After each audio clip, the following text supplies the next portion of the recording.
WWE में कई superstars आए और कई गए, पर एक नाम, एक लेजेंड आज भी अमर है, द अंडरटेकर। आज हम जानेंगे उस डेड मैन की कहानी जिसने 30 साल से भी ज्यादा वक्त तक रेसलिंग की दुनिया पर राज किया। तो हेलो दोस्तों, स्वागत है आपका हमारे YouTube चैनल नेक्सस वर्ल्ड में। चलिए दोस्तों, शुरू करते हैं आज की वीडियो को। शुरुआत का दौर, साल था 1987। एक नौजवान wrestler Mark Calaway world class championship wrestling में कदम रखता है। कोई नहीं जानता था कि यह लड़का एक दिन अमर गाथा बनेगा। Texas red, mean mark callus जैसे कई नामों के साथ उसने अपनी पहचान बनाई, लेकिन असली इतिहास लिखा गया 1990 में। सर्वाइवर सीरीज 1990 में एक रहस्यमयी और डरावनी एंट्री हुई। द अंडरटेकर ने टेड डिबियासी के $1 मिलियन टीम का हिस्सा बनकर WWE में डेब्यू किया। लोग सन्न रह गए, क्या ये इंसान है या कुछ और। फिर आया डेड मैन की शुरुआत और फेनोमेनल रन। 1991 में रेसलमेनिया 7 में द अंडरटेकर ने अपना पहला रेसलमेनिया मैच लड़ा जिमी स्नूका के खिलाफ, और वहां से शुरुआत हुई एक ऐतिहासिक स्ट्रीक की। फिर आया the streak, dead man persona और WWE चैंपियनशिप जीतने का ट्रेंड। पॉल बेरर के साथ उनकी जोड़ी ने डेड मैन को अमर बना दिया। उनका डरावना लुक और उनकी साइलेंट प्रेजेंस फैंस के रोंगटे खड़े कर देती थी। उसके बाद आया एटीट्यूड इरा, जो कि 1997 से 2001 में हमें देखने को मिला। एटीट्यूड इरा का दौर द अंडरटेकर बना मिस्ट्री ऑफ डार्कनेस का लीडर। अंधकार, बलिदान और भय डेड मैन का सबसे खतरनाक रूप। केन के साथ उनकी कहानी ब्रदर्स ऑफ डिस्ट्रक्शन का जन्म आज भी WWE इतिहास का सबसे आइकॉनिक चैप्टर माना जाता है। रेसलमेनिया 14 पर केन के खिलाफ उनकी जंग और फिर हेल इन अ सेल में मैनकाइंड को ऊपर से गिराना, ये सब आज भी याद किया जाता है।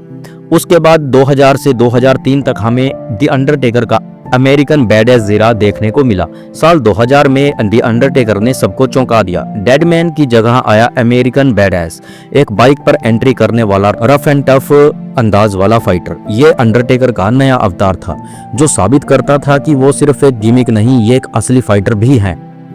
उसके बाद डेड मैन की वापसी हुई और दी स्ट्रीक 2004 से हमें 2010 तक देखने को मिले। रेसलमेनिया 20 में द डेड मैन लौट आया। वही काला कोट, वही डरावनी एंट्री और वही रूह कंपा देने वाली घंटी की आवाज। फिर से स्ट्रीक को आगे बढ़ाया गया, एक के बाद एक दिग्गजों को हराया गया। Randy Orton, Batista, Edge, Shawn Michaels, हर एक मैच क्लासिकल बना।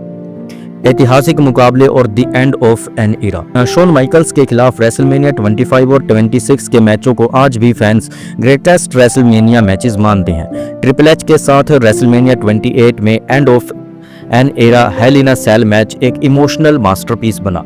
द डेड मैन ने सबको याद दिलाया कि वो एक सिर्फ रेसलर ही नहीं बल्कि एक लिविंग लेजेंड है। फिर आया उनकी स्ट्रीक का अंत, जो कि 2014 में रेसलमेनिया 30 में देखने को मिला। रेसलमेनिया 30 एक झटका, एक सदमा। ब्रोक लेसनर ने द अंडरटेकर की 21-0 की रेसलमेनिया स्ट्रीक तोड़ दी। पूरा स्टेडियम सन्नाटे में डूब गया। डेड मैन गिरा नहीं, वो फिर भी अमर रहा। 2015 से 2020 तक अंडरटेकर ने कुछ चुनिंदा और खास मैच लड़े।